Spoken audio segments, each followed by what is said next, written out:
Según Weber, la nación es el conjunto de costumbres, costumbres culturales e idioma que tiene determinado pueblo, determinada comunidad. El gobierno es precisamente esas acciones que se ejercen sobre un determinado pueblo, según Marx y según Engels. El Estado es una constitución política que ejerce unos mandatos burocráticos. El Estado se relaciona con la nación cuando el Estado ejerce sobre la nación dominio. Esto quiere decir que el pueblo está determinado por lo que el Estado dice, es decir, la nación está determinada por lo que el Estado dice. Esa es la correlación directa. Ahora, el gobierno son aquellas acciones que ejerce el Estado sobre la nación. Frente a la diferenciación entre nación, Estado y gobierno, nación lo entiendo yo como el conjunto de personas que involucran unos mismos ideales religiosos, políticos, convencionales y económicos. Entonces lo podemos ver delante de la historia, puede ser una nación, la nación de los judíos. Eso lo involucro yo como un término de nación. Frente a un Estado lo involucro frente a la división ya territorial de aspectos geográficos, entonces por decir el Estado colombiano, Estado venezolano, Estado ecuatoriano, que conforman un conjunto de personas o un núcleo nacional, por denominarlo así, de diferentes perspectivas.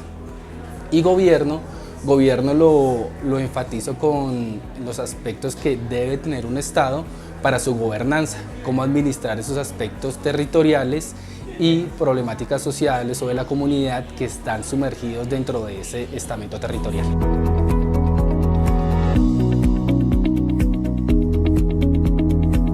La participación política son las acciones propias del ciudadano para elegir o pretender modificar y control de gobierno. Esa es básicamente la participación política. Y la democracia, que la democracia supuestamente es el derecho que tiene el ciudadano a participar en forma directa.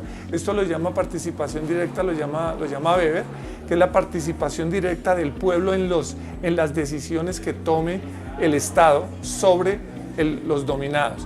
Entendiendo la democracia como un aspecto del Estado en el cual el ciudadano debe ejercer una participación política.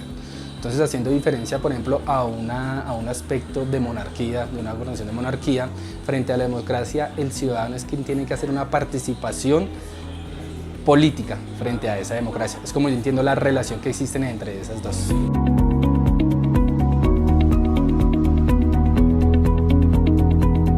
Según Platón, nosotros somos seres políticos, es decir, tenemos derechos a elegir, tenemos derecho a observar, tenemos derecho a juzgar y a comportarnos como nosotros queramos. La definición del concepto de política yo lo entiendo como algo abstracto.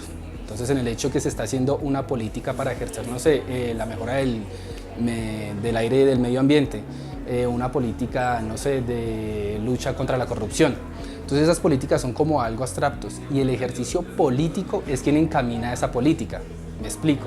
El ejercicio político o el aspecto político está encaminado entre el ciudadano y el que gobierna, encaminados a un bien común de esa comunidad o de esa sociedad.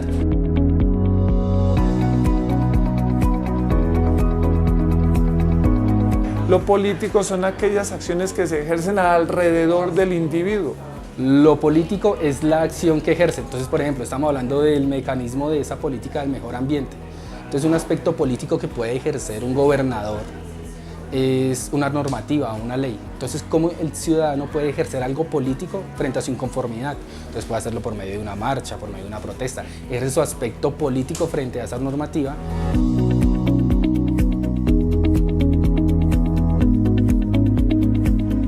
La cultura política está determinada por la religión, por aquellas creencias religiosas, y está determinada también por el acervo cultural, y está determinada también por la conciencia social del individuo.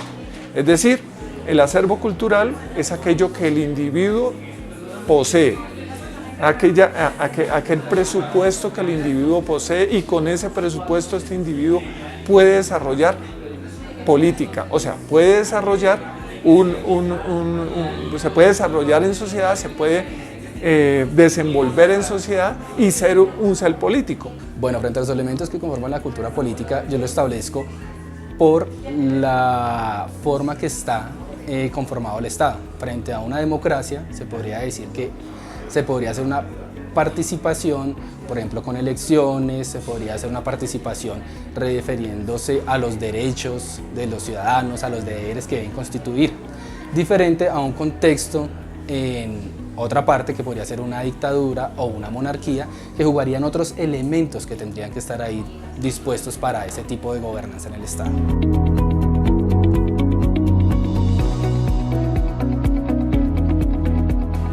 La ciudadanía es participar, es ser, es votar, pero no tener, por ejemplo, no tener aquellos derechos que es la verdadera esencia del ciudadano, detentar unos derechos, y nosotros no detentamos derechos. Muchas veces, y esto ha pasado en toda Latinoamérica, esos derechos han sido vulnerados, entonces nosotros estamos perdiendo ese título de ciudadano, categoría de ciudadano, y se convierte más bien en un título.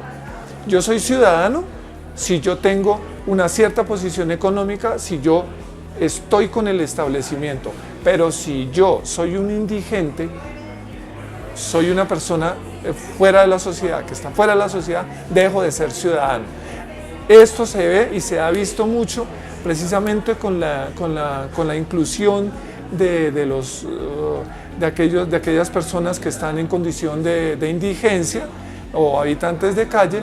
Ellos pasan a ser ciudadanos cuando ellos deberían ser ciudadanos porque ellos tienen derechos. El ciudadano tiene derecho, eso es lo más importante. Los derechos de los ciudadanos los puedo definir como aquellas condiciones que el Estado debe brindar al ciudadano, de salud, de educación y de desarrollo social. Los deberes del ciudadano estoy dando de lo que tengo. Es decir, no me voy a comportar mal en términos muy coloquiales, no voy a agredir a esa sociedad. Un ciudadano tiene que tener conocimiento de la normatividad en el estado que está. Entonces, ejemplo, si un ciudadano no conoce que si al infringir la ley va a caer lo van a enviar para una cárcel o para un presidio, entonces él tiene que tener conocimiento de su normatividad, cómo lo rige, cuáles son. Entonces no es más que todo el elemento que lo conforma a él, sino esa competencia de conocimiento que él tiene, cómo puede defenderse, qué puede hacer, qué puede impugnar y demás. Entonces, así lo veo yo frente a las competencias que debe tener un ciudadano. Los derechos de un ciudadano, bueno, establecidos desde la ONU, que conforman los estados, por decirlo así, occidentales frente a los derechos. Entonces están los derechos vitales, los derechos de, por ejemplo, libertad, igualdad, solidaridad y demás. Entonces, es eso mismo que digo, eso lo cobija el ciudadano si tiene conocimiento de ellos de acuerdo al estado o en el territorio que él se encuentre. Tal vez esos deberes son establecidos por el mismo Estado en el cual cobija el qué debe hacer un ciudadano. Es diferente el qué debe hacer un ciudadano, por ejemplo, aquí en Colombia, al qué debe hacer un ciudadano, no sé, en Oriente Medio. Son aspectos totalmente diferentes y de acuerdo al contexto, de acuerdo al Estado y en el territorio que se encuentre ubicado.